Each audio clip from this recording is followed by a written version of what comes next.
আসসালামু আলাইকুম ওয়া রাহমাতুল্লাহি ওয়া বারাকাতুহু। আলহামদুলিল্লাহ ওয়াসসালাতু ওয়াসসালামু আলা রাসূলিল্লাহ ওয়া আলা আলিহি ওয়া আসহাবিহি আজমাইন। প্রিয় দর্শকবৃন্দ, বেশ কয়েকদিন পরে আজকে আবারও নতুন একটি ভিডিওতে আপনাদের সকলকে আমি আমার ইউটিউব চ্যানেলের পক্ষ থেকে আমি স্বাগতম করছি।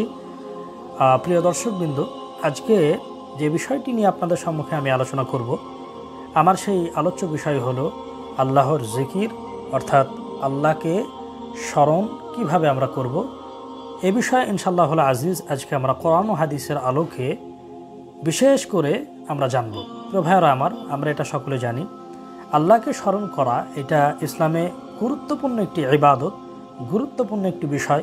তাই আপনাদেরকে বলবো, আজকে যদি এই বিষয়টি জানতে চান কিভাবে আল্লাহকে স্মরণ করবেন, কিভাবে স্মরণ করা দরকার, এই বিষয়গুলি যদি আপনারা জানতে চাই, তাহলে আপনাদের সকলকে বলবো আজকের ভিডিওটি পরিপূর্ণ আপনারা দেখবেন। চলুন আমরা দেরি না করে কোরআন এবং হাদিসের আলোকে বিষয়টি জানার চেষ্টা করি। তো ভাইরা আমার, এ ব্যাপারে আল্লাহর জিকির অর্থাৎ আল্লাহর স্মরণের ব্যাপারে আল্লাহ তাআলা কোরআনুল কারীমে তিনি সূরা বাকারায় আমাদেরকে শিক্ষা দিয়েছেন। আল্লাহ তাআলা তিনি বলেছেন, ফাযকুরুনি, আল্লাহ বলেন তোমরা আমি আল্লাহকে স্মরণ করো। সুবহানাল্লাহ।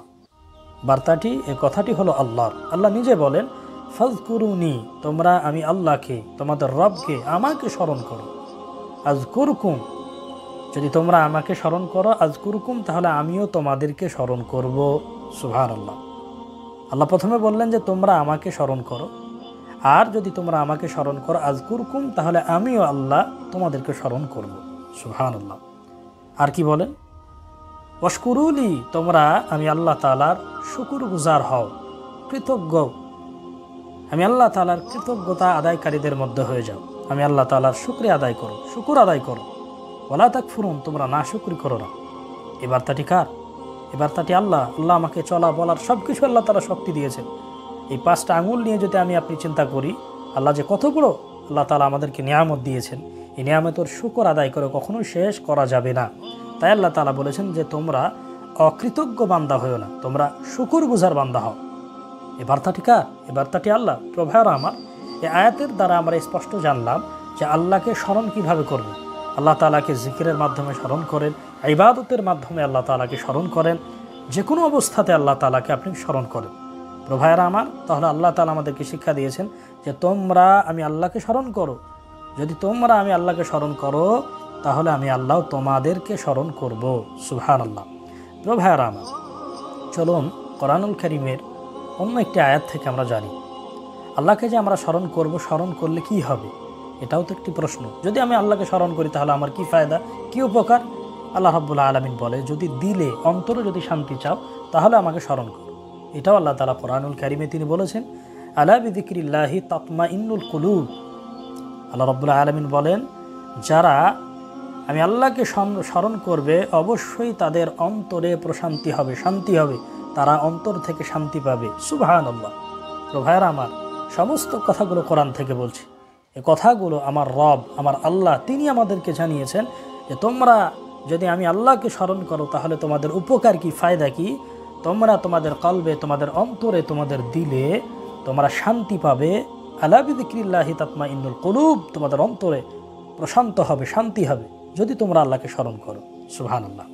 তো ভাইরা আমার, তাহলে রবকে, আল্লাহকে কতটা পরিমাণে স্মরণ করা দরকার আমার আপনার একটু চিন্তা করুন।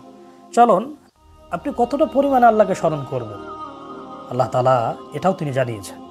আল্লাহ রাব্বুল আলামিন তিনি বলেন, ইয়া আইয়ুহাল্লাযীনা আমানু যকুরুল্লাহা যিকরান কাসীরা।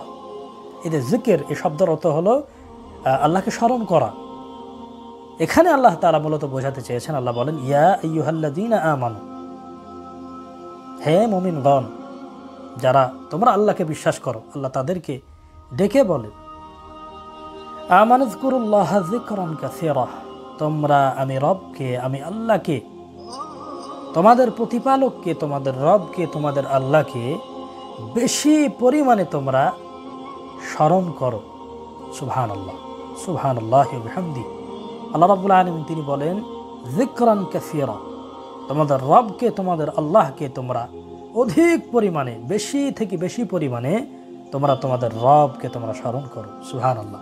প্রভায়রা আমার, দুটো তিনটি কোরআন থেকে আপনাদেরকে আয়াত আমি পড়ে পড়ে শোনালাম, তার ব্যাখ্যা আপনাদেরকে শোনালাম, যার দ্বারা আমরা এটা বুঝলাম যে আল্লাহকে স্মরণ করা একজন মুসলমান, একজন মুমিনের জন্য কতটা জরুরি। এটা একটা ইবাদত, আল্লাহকে বিভিন্নভাবে স্মরণ করা যায়, তার মধ্যে এটাও একটি যে আল্লাহকে কিভাবে স্মরণ করবেন, যে বার্তা, যে হুকুম আল্লাহ তাআলা দিয়েছেন, অধিক পরিমাণে বেশি থেকে বেশি আল্লাহকে, আমাকে, আপনাকে স্মরণ করতে হবে। এই হুকুম আল্লাহ তাআলা তিনি নিজে দিয়েছেন। যদি স্মরণ করেন তাহলে আপনার অন্তরে শান্তি আসবে, প্রশান্তি আল্লাহ তাআলা নিজে তিনি দান করবেন। সুবহানাল্লাহ। তো ভাইরা আমার, এগুলো তো আমরা বুঝলাম কোরআন থেকে। চলুন বিশ্বনবী সাল্লাল্লাহু আলাইহি ওয়াসাল্লামের হাদিস থেকে আমরা একটু বিষয়টি জানার চেষ্টা করি। নবী করিম সাল্লাল্লাহু আলাইহি ওয়াসাল্লাম তিনি বর্ণনা করেছেন, তিনি বলেন, আমলের মধ্যে সর্বোত্তম আমল কি? সাহাবাদেরকে বললেন, তোমাদেরকে কি আমি সর্বোত্তম আমল সম্পর্কে বলবো? সাহাবারা বললেন, ওগো আল্লাহর পয়গম্বর, অবশ্যই আপনি বলুন। আল্লাহ রসুল সাল্লাল্লাহু আলাইহি ওয়াসাল্লাম তিনি বলেন, আমলের মধ্যে, ইবাদতের মধ্যে সর্বোত্তম আমল হলো এই যে আল্লাহর জিকির, আল্লাহকে স্মরণ করা। সুবহানাল্লাহ। তো ভাইরা আমার, একথা বিশ্বনবী সাল্লাল্লাহু আলাইহি ওয়াসাল্লাম তার পাক জবান থেকে তিনি আমাদেরকে বলে গিয়েছেন যে আমলের মধ্যে সর্বোত্তম আমলই হলো এইটা, যে রবকে, তোমার প্রতিপালককে, তোমার স্রষ্টাকে, যে রব তোমাকে, আমাকে, সকলকে সৃষ্টি করেছেন, যে রবের হুকুমে আপনাকে, আমাকে, সকলকে দুনিয়া ছেড়ে, এ দুনিয়ার মায়া ছেড়ে চলে যেতে হবে, সে রব, সে আল্লাহ আমাদেরকে আদেশ করেছেন যে তাকে স্মরণ করা। বিশ্বনবী সেটাই বলেন। বিশ্বনবী বলেন যে তোমরা, তোমাদের আমলের মধ্যে সবচাইতে উত্তম আমল হলো এটাই, যে রবকে স্মরণ করা। সুবহানাল্লাহ। প্রিয় ভাইরা আমার, আরেকটি হাদিস থেকে আমরা জানব, যেটা নফল ফরজ ইবাদতের পরে কেউ যদি 33 বার সুবহানাল্লাহ, 33 বার আলহামদুলিল্লাহ আর 34 বার আল্লাহু আকবার পড়ে, বিশ্বনবী সাল্লাল্লাহু আলাইহি ওয়াসাল্লাম তিনি বলেন, তার জীবনের পাপ রাশিগুলোকে আল্লাহ তাআলা ক্ষমা করে দিবেন, যদিও সেটা আপনার আকাশের ফেনা সমতুল্যই হোক না কেন। সুবহানাল্লাহ। প্রিয় ভাইরা আমার, একাধিক বর্ণনা এসেছে আল্লাহকে স্মরণ করার বিষয়ে, কোরআনুল কারীম আল্লাহ তাআলা আমাদেরকে জানিয়েছে। প্রিয় ভাইরা আমার, আজকে যদি আমি আপনি রবকে স্মরণ না করার কারণে দুনিয়াতে, বিশেষ করে আমাদেরকে লাঞ্ছিত, বঞ্চিত হওয়ার কারণই হলো এইটাই যে আমি আপনি মুসলিম, আমি আপনি মুসলমান, কিন্তু আমি আপনি আমার রবকে, পালনকর্তাকে এখনও আমরা চিনতে পারিনি। তো ভাইরা আমার, আজকের এই ভিডিওটি প্রত্যেকের জন্য জরুরি একটি বিষয়। এত ভালো মুসিবত, এত কিছু কেন? তার একটিই তো কারণ, যে আমরা রবকে ভুলে গিয়েছি। আল্লাহকে স্মরণ করতে হবে, আল্লাহর জিকির করতে হবে, যে কথা আল্লাহ তাআলা আমাদেরকে বলেছে। আমরা যে দুনিয়াতে এসেছি, তারপরে আমরা সব কিছু ভুলে গিয়েছি, শুধুমাত্র দুনিয়াটাকে প্রাধান্য দিয়েছি।